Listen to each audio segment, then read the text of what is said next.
En esta oportunidad vamos a continuar haciendo lectura mecánica con lo que es la ciudad de los peces, ¿verdad? Entonces, necesitaría que por favor hagamos lectura mecánica ahorita con eso. Y después vamos a presentar lo del contenido socioemocional. Quiero ver para ir así con eso. Vamos a leer, si no vamos a escuchar. A leer. Esta semana vamos a leer, entonces sí necesito que vayamos leyendo, ¿verdad? Ya la semana pasada tuvimos los audios, pero ahora también siento yo que es buen momento para ir también leyendo, ¿verdad? Entonces, ¿quién me quiere ayudar a leer esta parte, por favor? Capítulo 4. Alejandra dice: un sabio, un marinero y un enorme pez.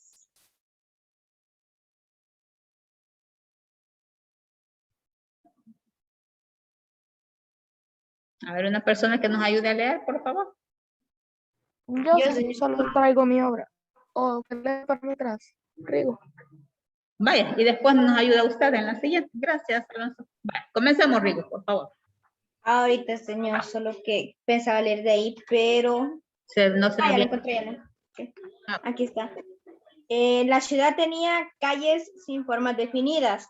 Eran muy anchas o muy angostas, pero en cada esquina había un pez de metal. Algunos eran de bronce. Todos los peces metálicos tenían la boca abierta, aunque algunos ya habían perdido su forma original, pues los años habían desgastado sus contornos. Los bomberos colocaban sus mangueras en las bocas de los peces cuando era necesario. Aunque incendios no había en aquella ciudad desde hacía años. Los peces, pues, tenían dos funciones. Cuando no estaban suscitando admiraciones, estaban apagando incendios. Otra característica curiosa de la ciudad eran las ventanas de las casas y los edificios. Todas parecían ser de otra época. Existían muy pocos edificios modernos. La mayoría correspondía a un intrincado estilo modernista de los siglos XX, a una vanguardia.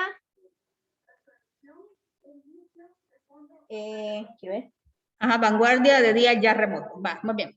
Entonces, ayúdenos ahorita, por favor, Alonso.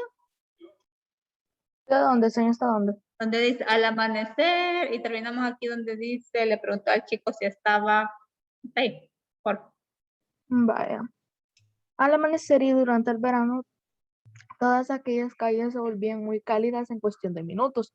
El calor era insoportable para algunos, no para Alejandra. Necesitaba saber qué estaba pasando con los ríos flotantes, porque de flotantes ya solo tenían el nombre. Los ríos flotaban cada año en primavera, pero ya era verano y no ocurría nada. Su madre le había encargado que fuera a comprar algunas cosas. Esa era la excusa para salir. Ella no tenía ganas de hacer los encargos, así que decidió ir a lanzar papelitos a los autos desde un puente cercano. Mientras tanto, pensaría en un plan para averiguar qué pasaba con los ríos flotantes. Al dar vuelta en una esquina, vio a un chico agachado con la boca abierta. Se veía realmente mal. Rápidamente pensó en llevarlo con ella al puente y hacerlo soltar lo que le quedaba en el estómago. La idea le pareció muy divertida. Alejandra se acercó sin algo, más bien con entusiasmo, hasta se paró en los panqueques pestilentes. Le preguntó al chico si estaba bien. Esperó un no por respuesta. No obstante, vio aquellos ojos como cristales rotos y entendió que el mal estado del muchacho no se debía a problemas digestivos. Ella encontró en aquella mirada una tristeza que parecía devorar al joven. Se quedó paralizado. Esos ojos también le estaban devorando a ella.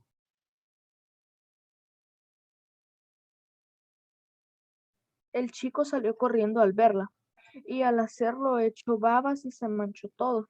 Sin embargo, no fueron las babas de Ernesto con las que alteraron a Alejandra. La muchacha regresó a su casa perturbada y en silencio esperaba que todo ahí estuviese en calma, pero encontró a su madre y a su padre discutiendo.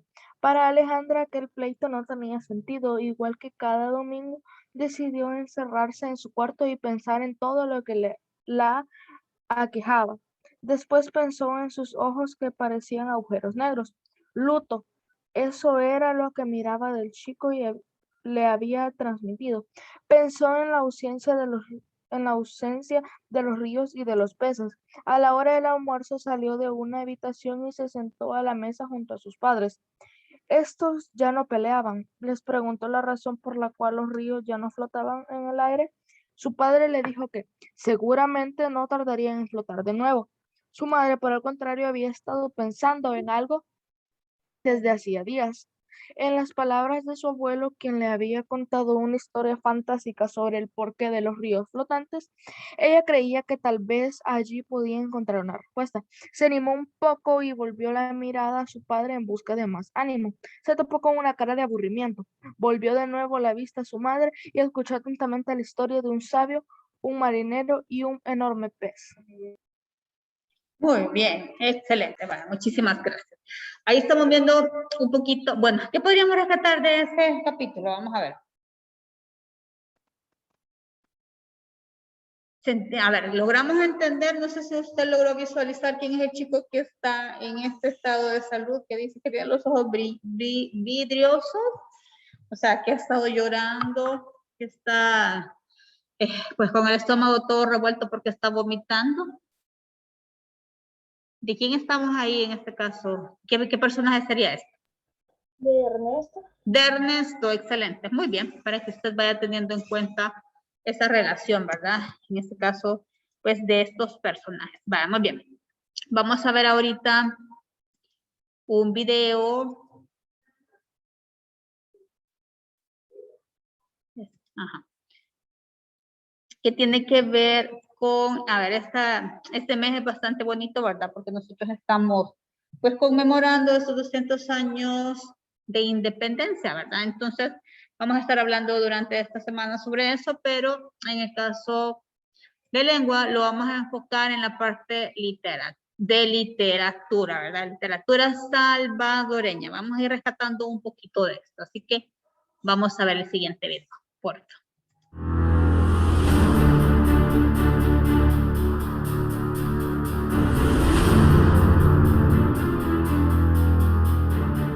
Nuestro país no solo es rico en bellezas naturales y cultura, también lo ha sido en literatura. A continuación, hablaremos de los 5 escritores más destacados de nuestro país. Estos han sido elegidos de acuerdo a sus obras y reconocimientos a nivel nacional e internacional. Roque Dalton se destacó por sus versos, lo que lo convirtió en una figura prometedora en la poesía hispanoamericana contemporánea. Fue galardonado con varios reconocimientos como el Premio Centroamericano de Poesía de los años 1956, 1958 y 1959. Obtuvo una mención honorífica en el certamen Casa de las Américas. Sus principales obras son Las historias prohibidas del Pulgarcito, El turno del ofendido, Taberna y otros lugares, Un libro rojo para Lenin, Un libro levemente odioso, entre otros. Claudia Lars. Carmen Margarita Brannon Vega, conocida como Claudia Lars, brindó grandes aportes a la poesía salvadoreña y a la cultura del país. Desempeñó cargos públicos en el departamento editorial del Ministerio de Cultura en El Salvador. Fue directora de la revista Cultura. Se le reconoció con un doctorado honoris causa de la Universidad Centroamericana José Simeón Cañas y distinguida con la Orden José Matías Delgado. Sus obras publicadas fueron Estrellas en el Pozo, Tierra de Infancia, La Casa de Vidrio, Escuela de Pájaros, Fábula de una Verdad, Donde llegan los pasos y Romances de Norte y Sur, por mencionar algunas. Alfredo Espino. Realizó publicaciones en la revista Lumen y Opinión Estudiantil, en los periódicos La Prensa y Diario de El Salvador. La delicada poesía de Alfredo Espino lo llevó a escribir con tanto romanticismo y mesura. Su sutil y habilidad descriptiva plasman la belleza de la naturaleza y su entorno. Murió a muy temprana edad, pero su padre hizo una recopilación de sus escritos y se publicó su única obra con 96 poemas de su autoría, obra publicada Jícaras Tristes. Francisco Gavidia. Se inclinó por los estudios clásicos, periodismo y política. Su formación se vio influenciada por sus viajes a Europa, América del Norte y del Sur. Se dedicó a traducir a los románticos franceses y se enamoró de los parnasianos. Fue fundador de periódicos en países centroamericanos. Trató de crear un idioma universal. Escribió sobre filosofía, historia y música. En 1933 fue coronado como salvadoreño meritísimo. Estuvo al frente de la Academia Salvadoreña de la Lengua. También hizo grandes aportes en el Teatro Nacional. Sus principales obras fueron poesía, versos, El Encomendero y otros cuentos, tradiciones, historia moderna de El Salvador, cuentos y narraciones, entre otras. Alberto Masferrer se convirtió en docente y trabajó en diferentes instituciones a nivel centroamericano. Dirigió el Diario Oficial y fue secretario del Instituto Nacional. Desempeñó el cargo de cónsul de El Salvador en Argentina. Este cargo marcaría un precedente en su carrera diplomática, que lo llevó a estar al frente de los consulados salvadoreños en Santiago, Chile de 1902, en San José, Costa Rica en 1907 y Amberes, Bélgica en 1910. En la Conferencia de La Haya, realizada en 1912, estuvo presente como delegado de El Salvador. Fue colaborador en el segundo Congreso Científico realizado en la ciudad de Washington en 1915. Se destacó como asesor del Ministerio de Instrucción Pública y fue director del Instituto Ixelles en 1916. Fue un excelente periodista y escritor. Fundó el periódico Patria de El Salvador. Fue colaborador para los periódicos El Chileno y El Mercurio de Santiago de Chile. Redactó para La Reforma, Los Obreros Unidos, La República de Centroamérica, por mencionar algunos. Sus principales obras fueron Dinero Maldito, Minimum Vital, que son las obras más famosas del autor. De esta forma llegamos al final de este video. Los invitamos a suscribirse y activar las notificaciones para estar pendientes de nuestros videos.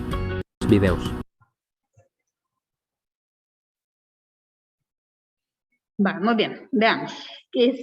Sobre estos autores, ustedes ya, estos escritores salvadoreños, realmente ya habíamos escuchado mencionarlos en algún momento. Sí. Sí. Algunos sí. Muy bien. ¿A cuáles digo? Yo me acuerdo a Claudia Lars, Alfredo Espino. Bueno, yo creo que todos, creo. Todos, muy bien. Estos títulos que menciona por ahí, los de Alberto Masferrer, Gondola del Mínimo Vital, Dinero Maldito, está otro que se llama Leer y Escribir. De hecho, es como una trilogía, todos tienen como una relación. Sí, esos son ensayos. Bueno, de hecho, quiero ver. Sí, 9º grado, creo yo, los tendríamos que leer por ahí o antes, pero sí se aplica perfectamente. Por ejemplo, en este ensayo que él hace sobre leer y escribir, o sea, bastante objetiva, siento yo, la visión de él, porque si usted se fijó en un poquito referente a la biografía de él, pues él fue docente, fue profesor, entonces sí ha vivido en carne propia, digámoslo así, esas limitaciones o esas necesidades, ¿verdad? Tanto en cuanto al sistema en sí, pero también en cuanto a los estudiantes, ¿verdad? Y ahí lo va plasmando él y esos 3 ensayos, porque no son libros en sí, sino que son ensayos, pues él les da, digámoslo así, este soporte, que es para mejorar nuestra sociedad salvadoreña. Estamos hablando que esto los escribe desde el siglo pasado, ¿verdad? A principios del siglo pasado, y todavía estamos hablando que estarían vigentes ahora en pleno siglo XXI. Entonces la invitación es para que nosotros pues vayamos conociendo un poquito más de esta riqueza literaria que manejamos como sociedad salvadoreña, ¿verdad? Roque Dalton también, ¿verdad? El próximo año, mediante ustedes lo estarían leyendo. Claudia Lars, ella sobresalió mucho en lo que era también poesía, ¿verdad? Lo que es de esta parte de la lírica. Sin embargo, también escribe prosa, y dentro de esa prosa está esta novela autobiográfica que se llama Tierra de Infancia, por ahí se las mencionaron. En esta, pues ella va narrando esas experiencias, ¿verdad? También, ¿verdad? Alberto Masferrer, sí, por la universidad, por la USAN, tiene toda la razón. Y pues ella va descubriendo, ¿verdad? Esta parte, por ejemplo, de que ella, si realmente quería ser una escritora, ¿verdad? Si ella tenía pues esta madera, digámoslo así. Entonces en uno de los capítulos, por ejemplo, está con su papá y de repente están, a ver, en el campo se acostumbraba a quemar las hojas secas, ¿verdad? De los árboles y todo eso. Y de repente ella ve una salamandra, pero una salamandra que está en esas llamas, ¿verdad? Y que no se está chamuscando en toda la historia. Entonces el padre le dice que quienes tienen la capacidad de ver a estos animalitos, pues son escritores bastante natos, digámoslo así, que tienen ese don. Entonces ella se queda como que sorprendida, ¿verdad? Y a partir de eso, pues esa sería para ella la confirmación de que sí realmente ella iba a ser una escritora, ¿verdad? Y una escritora de corazón, no una escritora por reconocimiento. Vieron qué bonitas todas esas historias, todo lo que ella va narrando. Entonces, en algunas oportunidades, espero yo que ustedes también lo puedan leer, ¿verdad? Tratar de leer un poco de literatura salvadoreña para que nosotros mismos, pues, podamos ser portadores de esa literatura y compartirla, ¿verdad? Tanto a nivel nacional como a nivel internacional. Y hacia ahí va la invitación. Este día vamos a continuar hablando de lo que son los pronombres como categorías gramaticales. ¿Qué recordamos de los pronombres? Vamos a ver de la última clase. ¿Quién se recuerda? ¿Qué dijimos que son esas palabritas nuevas que estamos conociendo? Es que estamos estudiando realmente, porque no son nuevas, siempre las utilizamos. Son palabras con las que nos referimos a las personas, lugares, las cosas en sí, pero nos referimos a ellos sin decir su nombre. Muy bien, excelente, porque ya dentro de un determinado contexto nosotros ya conocemos a qué nos estamos refiriendo cuando las estamos utilizando, ¿verdad? Entonces eso es bastante importante. Vamos a hablar entonces ahora de los pronombres enclíticos y de los pronombres proclíticos, ¿de acuerdo? Vamos a ver este video cortito. Pronombres enclíticos y proclíticos. Los pronombres enclíticos se caracterizan por ir unidos al verbo, como por ejemplo en estos verbos.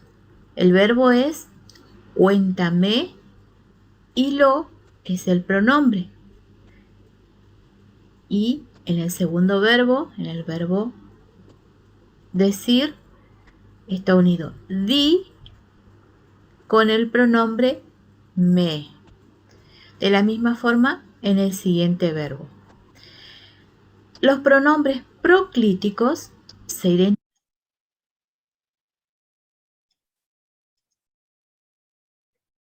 identifican por ir antes del verbo sin formar parte de la palabra, como es el caso de los pronombres anteriores.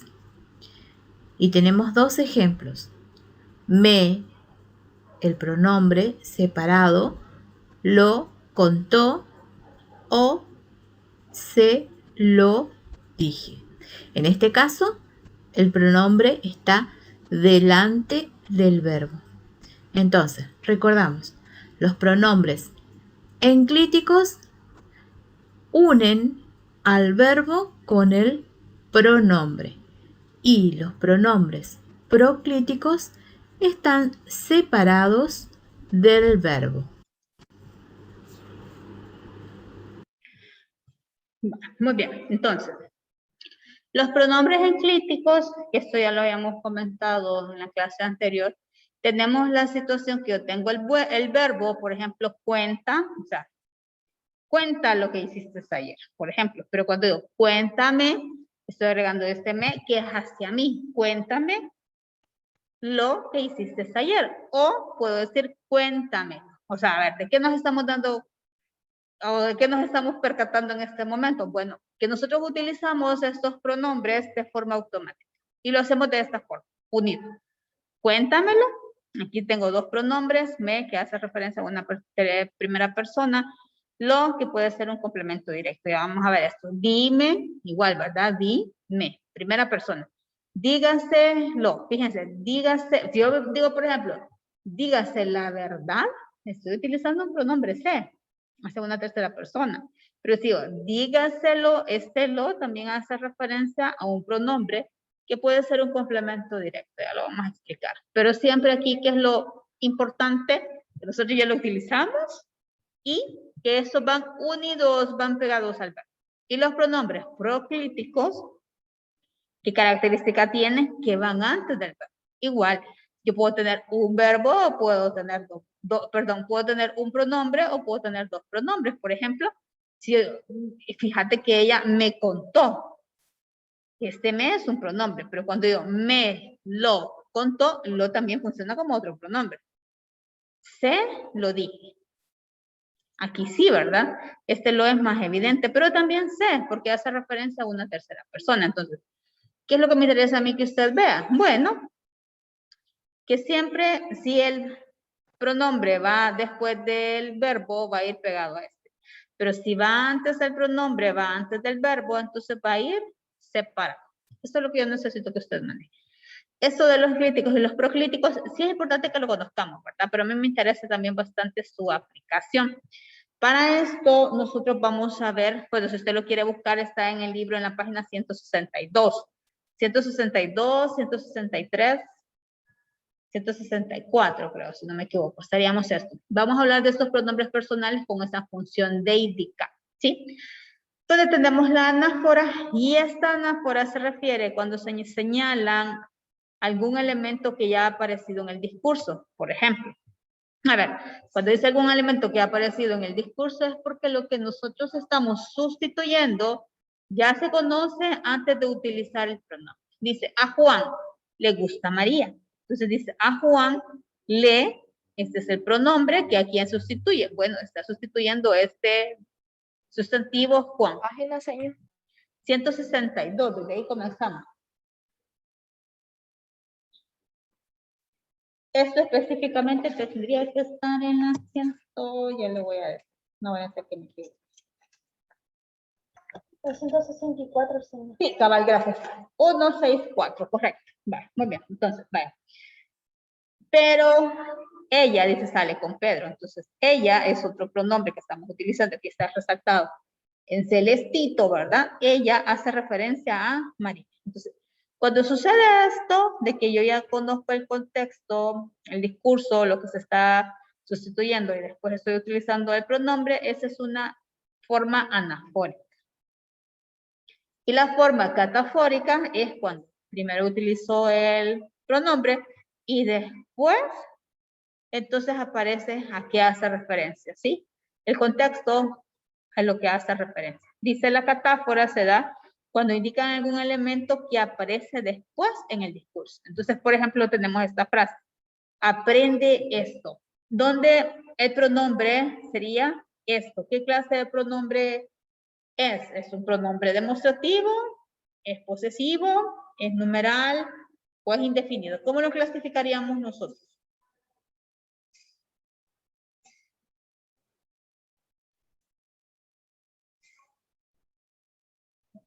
¿Cuál, señor? Vale. El pronombre esto, ¿cómo se clasifica? Si es un pronombre demostrativo, es un pronombre Demostrativo, posesivo. creo. Demostrativo. Muy bien, correcto. Es un pronombre demostrativo, porque esto ya se estaría señalando dentro del contexto, ¿verdad?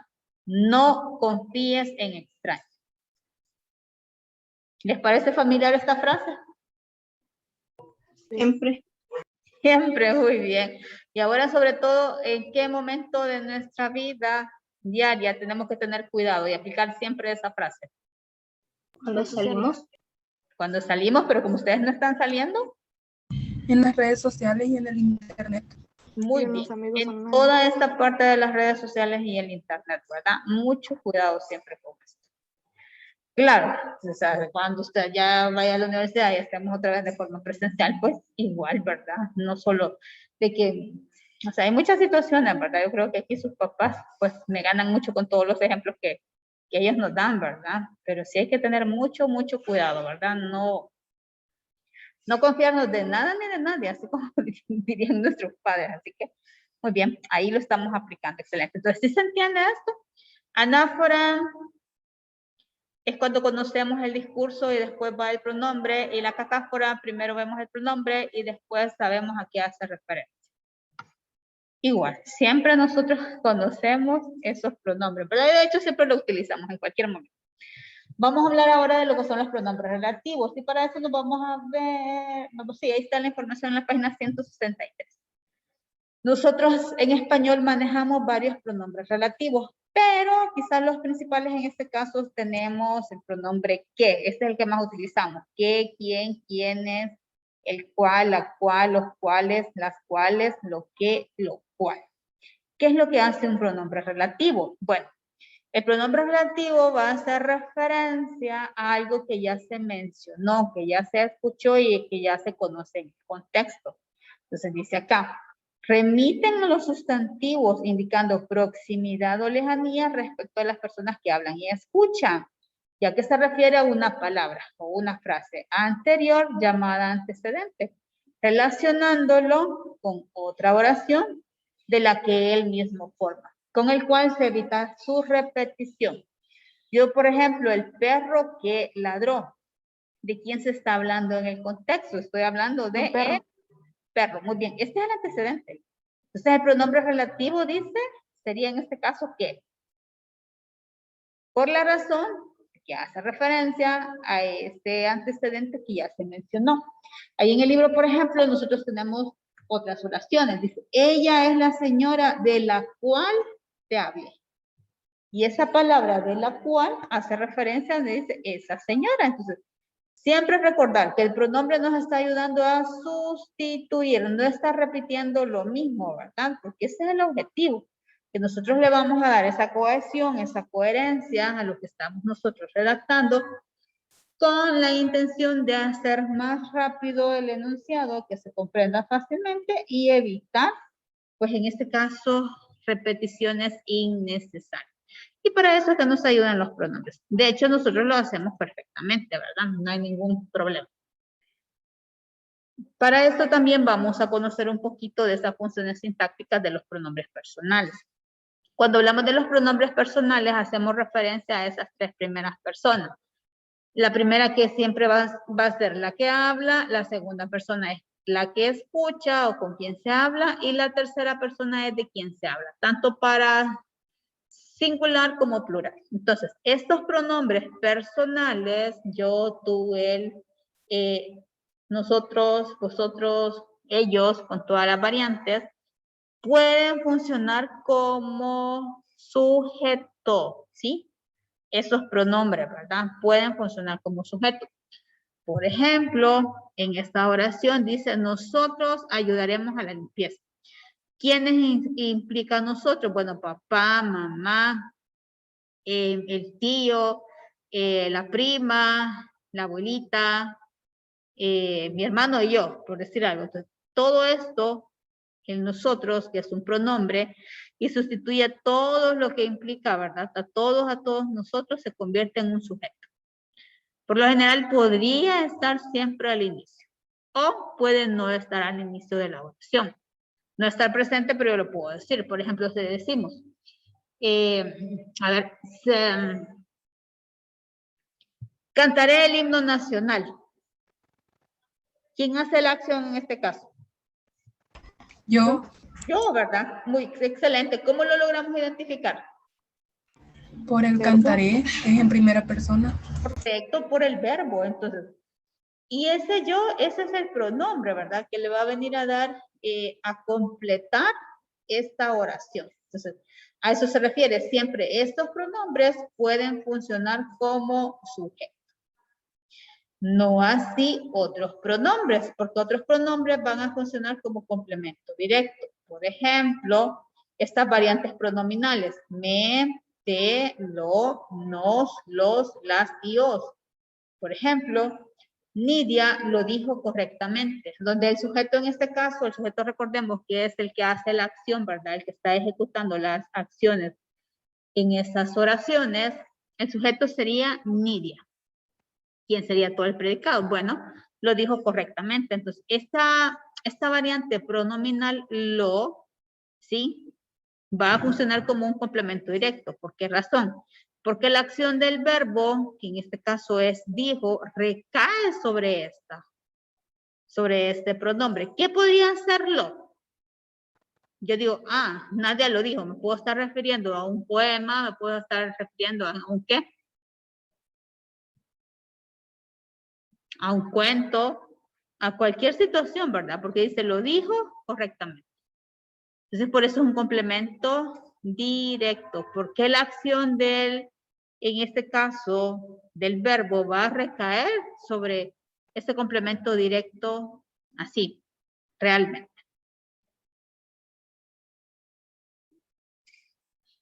Vale, no se me vayan a preocupar que usted va a decir, bueno, ¿y todo esto para qué es? No. Esto es para que ya nos vayamos familiarizando, porque ya cuando nosotros estemos, sí, yo pienso que ya la última semana. Si no estamos haciendo repaso, vamos a avanzar un poquito, vamos a profundizar en esto. Nosotros ya estaríamos haciendo así como que pequeños análisis de oraciones simples. Entonces, es importante que nosotros nos vayamos familiarizando con todo esto, ¿verdad? Ahorita así como que es un brochazo, ¿verdad? Lo que estamos haciendo para ya después profundizar. También estos pronombres pueden funcionar como complemento indirecto. Y tenemos no todas las variantes pronominales de complemento directo, pero también podemos tener algunas, ¿verdad? Por ejemplo, me también puede funcionar como un complemento indirecto. Te, nos, os y les. Por ejemplo, Jorge les dijo una mentira. Si yo quitase les, lo vamos a quitar ahorita, digamos. Y me voy a quedar solo con la oración. Jorge dijo una mentira. Que no es correcta la acción, ¿verdad? Eso sí lo vamos a tomar en cuenta. Pero cuando decimos Jorge dijo una mentira, ¿pudiese ser un complemento directo? Pregunto.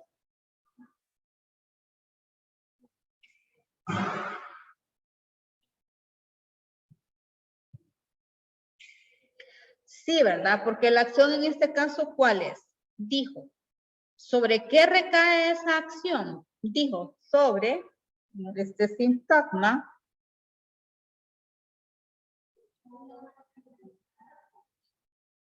Una mentira. Ahora bien, la acción del verbo recae sobre una mentira, por lo tanto, este sería un complemento directo. ¿Por qué les estoy explicando esto? Para que usted también no se me vaya a sorprender y va a decir, bueno, y entonces en una oración podemos tener tanto un complemento directo como un complemento indirecto. La respuesta es sí. Y en este caso estamos viendo cómo este pronombre o esta variante pronominal va a funcionar como un complemento directo. Cuando dice, Jorge les dijo una mentira. ¿A quiénes abarcaría les? A sus papás, a sus maestros, a sus compañeros, a cualquier persona, ¿verdad? Porque dice Jorge les. Entonces, ¿quién hace la acción realmente? ¿Quién es sobre lo que recae el verbo? La está haciendo el sujeto, por lo tanto, una mentira, este es el complemento directo. ¿Quién lo recibe? ¿Quién recibe esa acción? Porque ellos no van a decir a sí mismos una mentira, están escuchando la mentira del sujeto, la mentira de Jorge. Entonces, les se convierte en un complemento indirecto, porque recibe no de forma directa, sino que así, ¿verdad? De forma indirecta la acción. ¿Sí? Entonces, para que nosotros nos vayamos familiarizando, voy a insistir. ¿Dudas hasta el momento?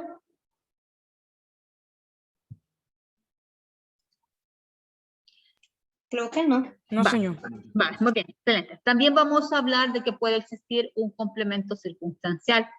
Y aquí es bien importante porque el pronombre va a ir precedido de una preposición, que también lo vamos a estudiar más adelante, pero vamos a ir viéndolo ya. En la oración dice, Mario irá con nosotros, donde el sujeto, quien está realizando la acción, es Mario. El verbo es irá. Lo importante es la tilde, ¿verdad? Si no diría irá, pero aquí decimos irá. Con nosotros. ¿Quién es el pronombre en esta oración?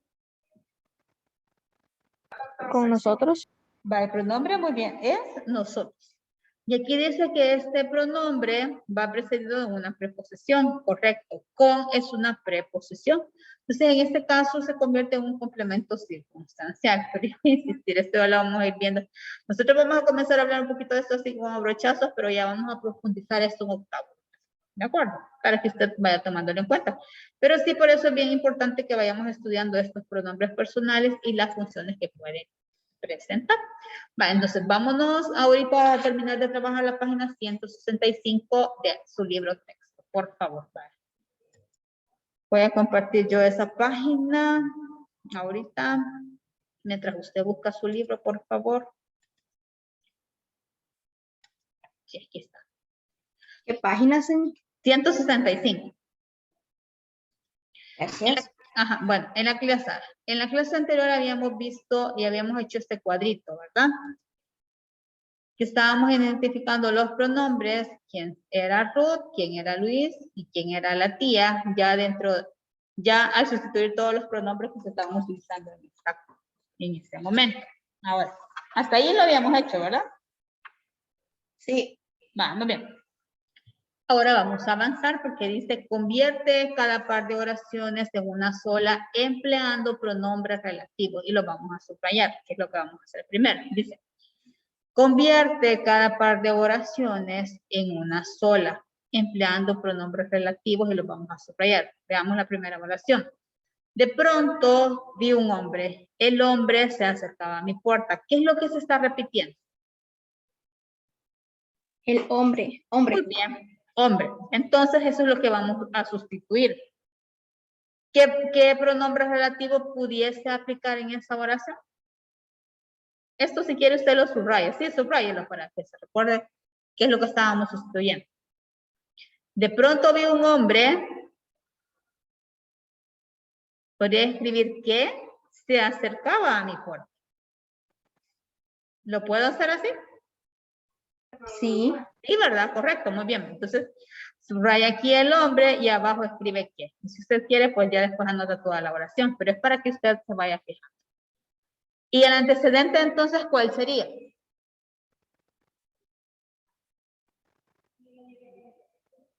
De pronto vi un hombre que se acercaba a mi puerta. Y salimos corriendo todos. El antecedente en este caso es un hombre. ¿Sí? Lo que ya se conoce en el contexto. Veamos la siguiente oración. Enseguida escuché el timbre. Escucharlo me estremeció. ¿Qué es lo que tendríamos que sustituir? Escucharlo. Escucharlo, muy bien. Fíjense acá tenemos el verbo escuchar y lo, ¿verdad? Como pronombre. Entonces, enseguida escuché el timbre. Diríamos entonces ahora, lo cual, voy a utilizar y voy a aprovechar este pronombre, lo cual me estremeció.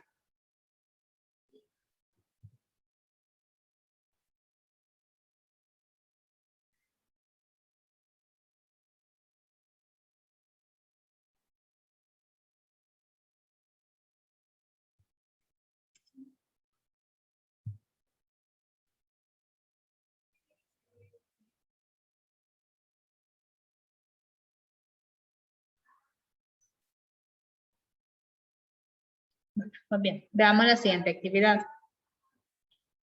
Explica la función deítica, que cumple el pronombre eso en el diálogo y qué tipo de pronombre es. ¿Pero quién es usted? Así se titula acá. Toc, toc. ¿Sí? ¿Quién es? Eso a ti no te importa. Quiero hablar con Jaime. Yo soy Jaime, pero ¿quién es usted? Ya te he dicho que eso no es asunto tuyo. ¿Cómo lo vemos nosotros? ¿Sería anafórico o catafórico el uso del pronombre eso? ¿Y cómo se clasifica ese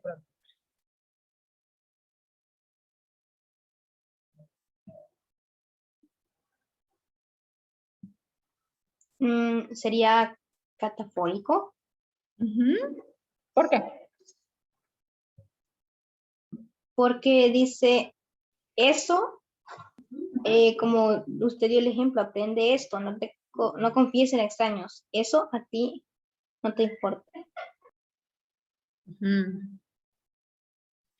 Pero eso no podría hacer referencia a algo que ya se conocería en el contexto. Porque antes nos lo estaba diciendo, pero acá no nos lo está diciendo.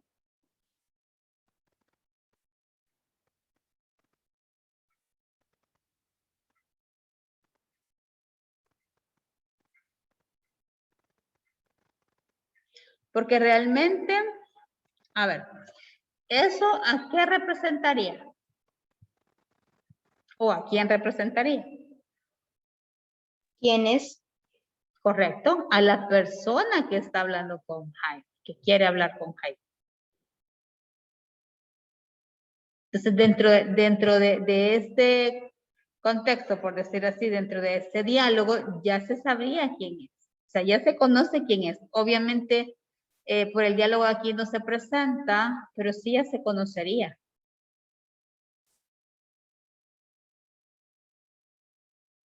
Porque es el que está hablando, o sea, eso realmente estaría, en este caso está funcionando como la persona que habla, ¿verdad? La que está hablando con quién, o con quién quiere hablar, con Jaime.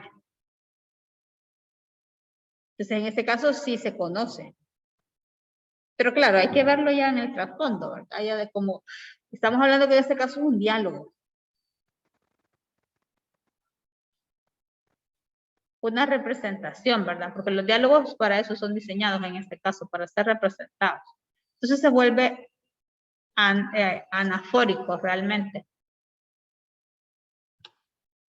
Y en este caso eso es un pronombre demostrativo, posesivo o numeral.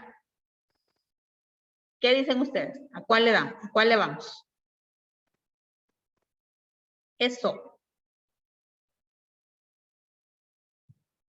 Puede buscar ahí en el libro. Ahí lo tienen a la mano.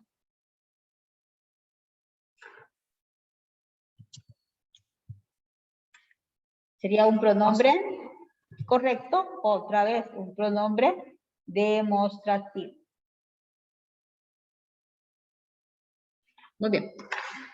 Vamos a hablar ahora de lo que son los conectores, que este también es el tema que nos interesa. ¿Por qué estamos viendo todo esto? Bueno, porque cuando veamos nosotros ya la parte de redacción de lo que es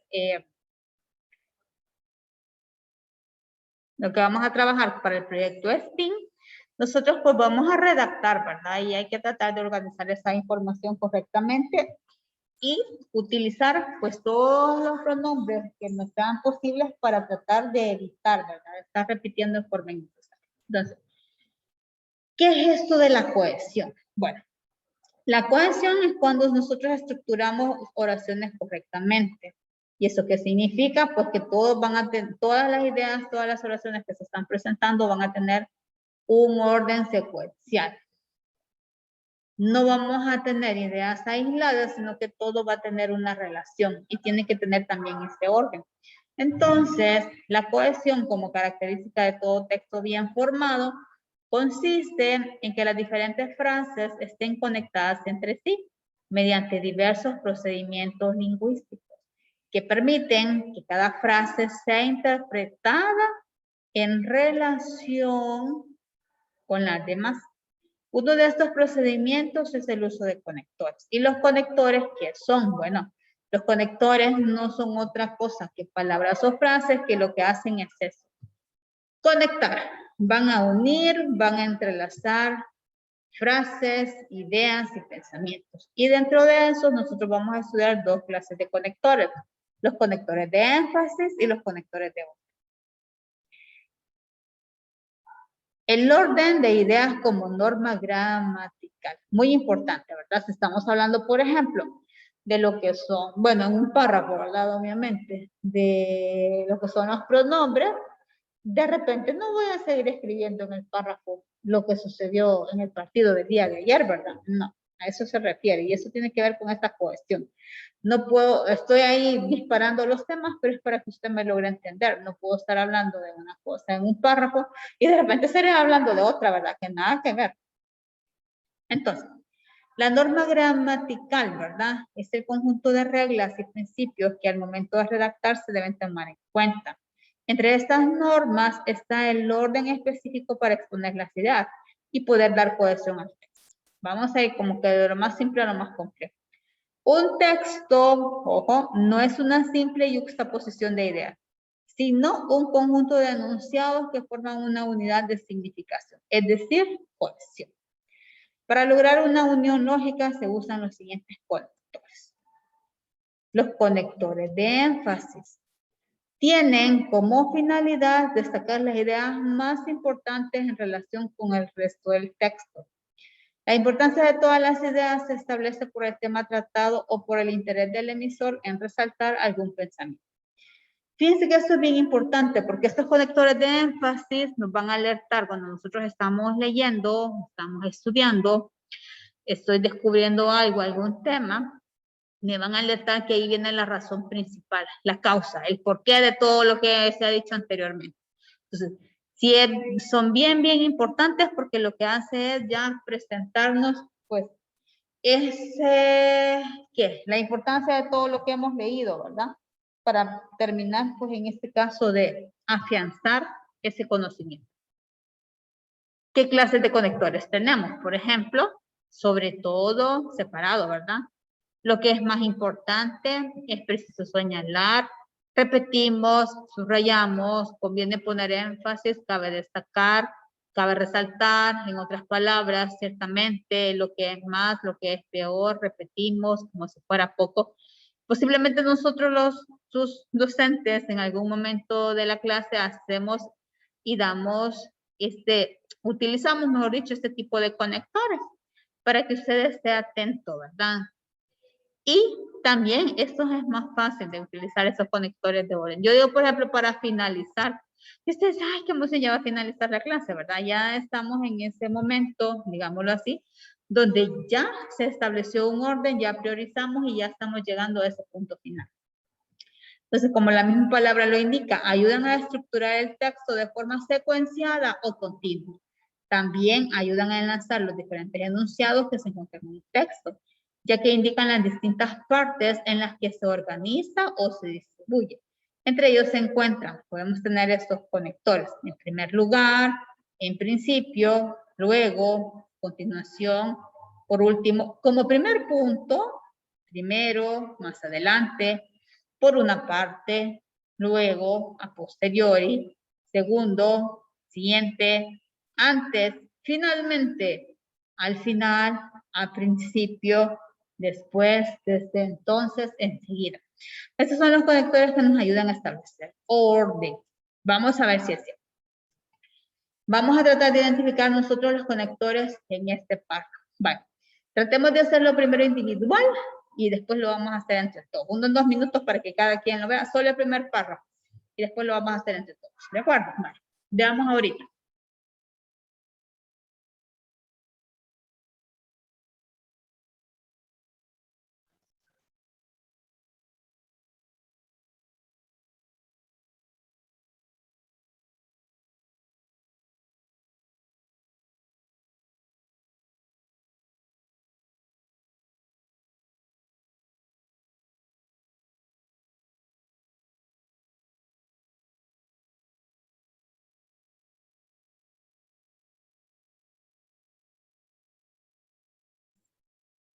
Veamos acá. Dice, hay que subrayar que la educación es para todas las personas. En otras palabras, es universal.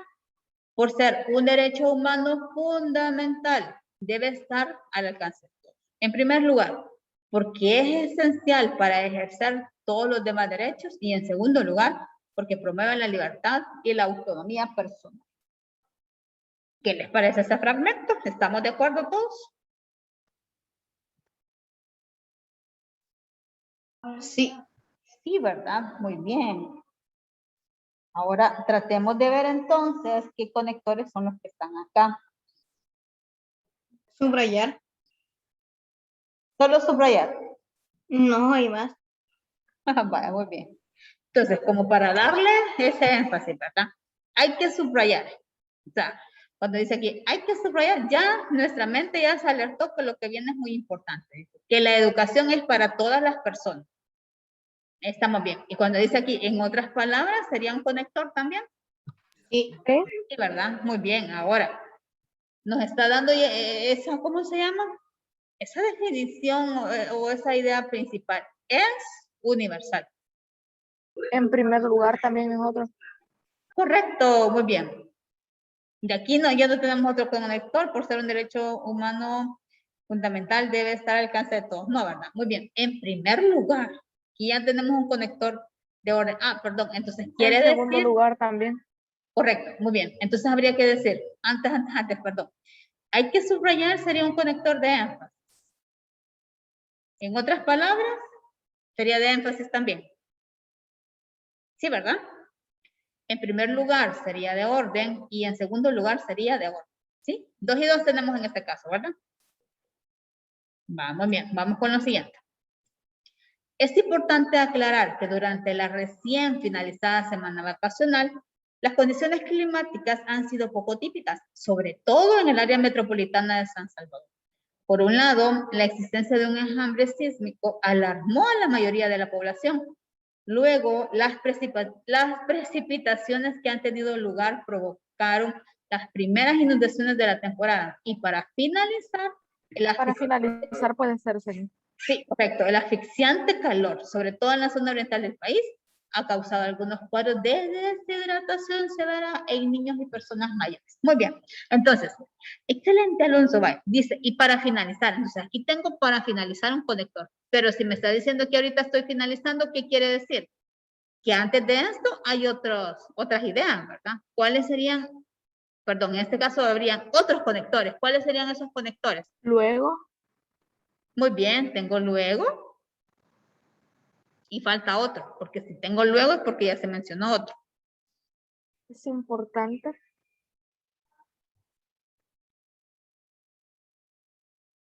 ¿Dónde está importante? Al inicio.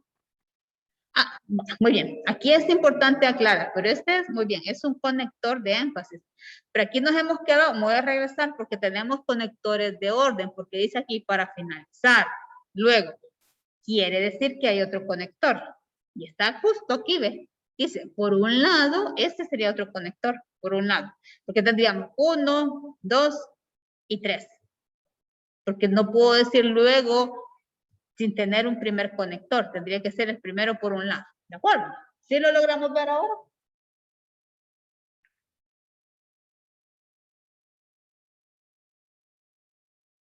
Vale. Estos son conectores de orden. Ahí tengo 3. Por un lado, luego, para finalizar. Tenemos los 3. Ahora bien, los conectores de énfasis. Es importante aclarar. Aquí estamos bien. Este es el primero. Vamos a ver si encontramos otro o solo este. Que durante la recién finalizada semana vacacional, las condiciones climáticas han sido poco típicas, sobre todo, pero este sobre todo sería otro conector. ¿Qué dicen ustedes? ¿Sí o no? ¿Cómo se? Sobre todo sería un conector también. Sí. Sí, ¿verdad? Muy bien. Tenemos 2 conectores de énfasis. Bueno. Después, lo que usted va a hacer, dice, redacta un párrafo a partir del tema si yo fuera presidente. Y va a utilizar conectores, los que usted quiera, de énfasis o de orden. Pero antes vamos a hacer una actividad chiquita. Aquí estamos. Muy bien, vamos a ver esto. ¿Qué tiene que ver sobre lo que son los conectores?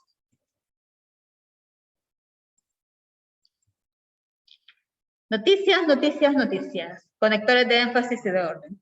Noticias, canal 00. Dice, bueno, vamos a ver de eso, de lo que es los conectores de énfasis. Todo texto bien formado tiene sus frases y oraciones bien conectadas entre sí. Para ello, se recurre al uso de conectores de énfasis, entre otros procedimientos lingüísticos. Veamos entonces acá. El consumo excesivo de sal en alimentos caseros o procesados puede causar daños al cerebro, el corazón, los riñones y el aparato digestivo. Cabe resaltar que el gusto por lo salado es adquirido en otras partes, se puede modificar. Y aquí tenemos ya estos conectores, ¿verdad? Cabe resaltar que en otras palabras se puede modificar. Es preciso señalar, aquí hay otro conector de énfasis, que la ingesta de sal total no debe sobrepasar una cucharadita por día. Por lo que conviene poner énfasis en las recomendaciones de la OMS, ¿verdad? Organización Mundial para la Salud, para reducir la ingesta de sal. Veamos entonces ahora en qué consisten esos conectores de orden. Para estructurar el texto, de manera que los receptores encuentren continuidad, se utilizan los conectores de orden. Vamos a ver cómo están aquí organizados. En primer lugar, los alimentos procesados deben tener etiquetas. De lo contrario, los consumidores deben preguntar sobre el contenido de sal. Además, los productos alimentarios que contienen mucha sal se deben comer en pequeñas cantidades y no todos los días. ¿Se ha preguntado usted qué tanto consumimos de sal? Cada uno de nosotros. Hágase ahí un autoanálisis y pregúntese, bueno, hoy me comí, no, ya pasó la época de mango verde, ¿verdad? Pero usted calcule qué tanta sal come cuando consumimos estos productos, que nosotros les colocamos bastante sal. ¿Qué otra fruta la comemos con mucha sal? Vamos a ver, además del mango, se me ha escapado ahorita otra. A la sandía le echan un poquito de sal. Sí, La guayaba. Ajá, es cierto, la guayaba. Sí, bueno, en la comida normal sí creo yo que no estaría mal, pero si ya... El mango. Ajá, el mango también. Las naranjas también, ya me acordé de la naranja. También se le puede poner un poquito de... El jocote. Ah, ahí está, cabal, los jocotes. Yo me acordaba de algo saladito. Hay también otras cositas verdes que se llaman otras cositas verdes. Otras frutitas verdes, perdón, que se llaman guindas. No sé si ustedes las han comido alguna vez.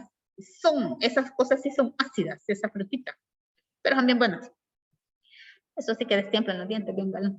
Vale, entonces, eso hay que tener cuidado. Entonces, en primer lugar, después dice, se debe aumentar el consumo de alimentos con bajo contenido de sal, como las frutas, pero sin sal, obviamente, ¿verdad? Y hortalizas, así como reducir la cantidad de sal agregada durante la cocción y preparación de los alimentos.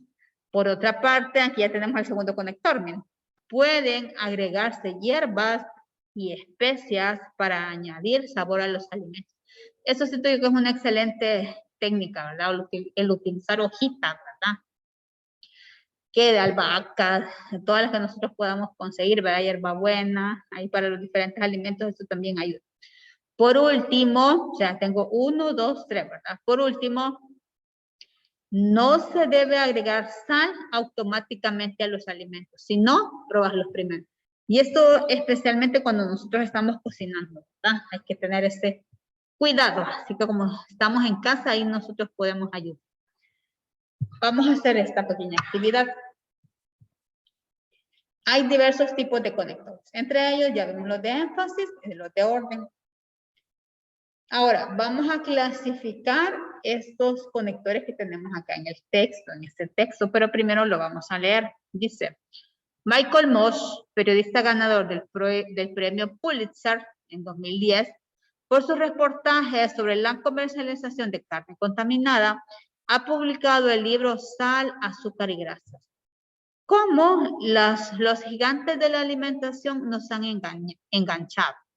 Moss revela las fórmulas químicas y los procesos que hacen que los bocadillos y la comida rápida provoquen unos efectos cerebrales que nos enganchen a ellos, casi de la misma manera que lo hace la cocaína.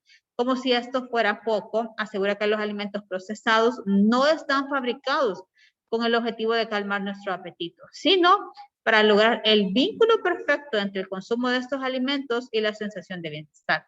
En otras palabras, son para crear una relación de dependencia y lo que es peor, aumentan el riesgo de sufrir obesidad, contraer diabetes, asma, esclerosis, etc. Cabe resaltar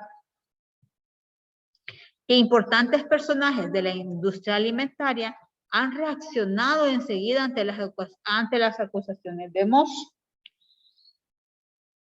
En primer lugar, muestran estudios científicos que desmienten tales afirmaciones y luego afirman que no existe evidencia de que sus alimentos produzcan adicción. Vamos a ver, primer conector. Como si esto fuera poco, ¿sería de énfasis o de orden? ¿Cómo lo vemos? Énfasis. Muy bien, énfasis. A ver, el siguiente. En otras palabras, Énfasis.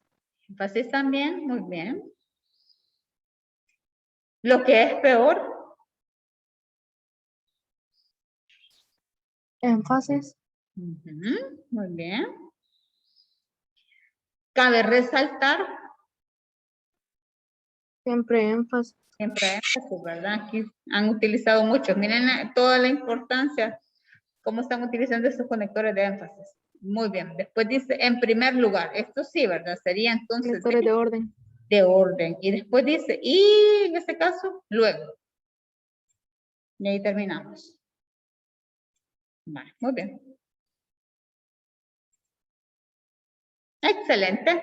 Y ahí es para que nosotros veamos cómo estos conectores, pues, juegan un papel muy, muy importante en esta cohesión de ideas. Porque aquí el mensaje realmente, ¿cuál sería entonces, chicos?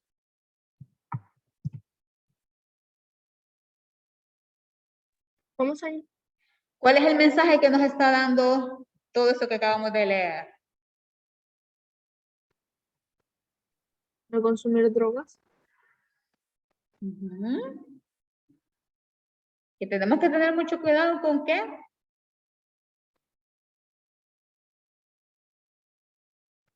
Con los bocadillos y toda esta comida rápida, ¿verdad? Porque esa es la cuestión.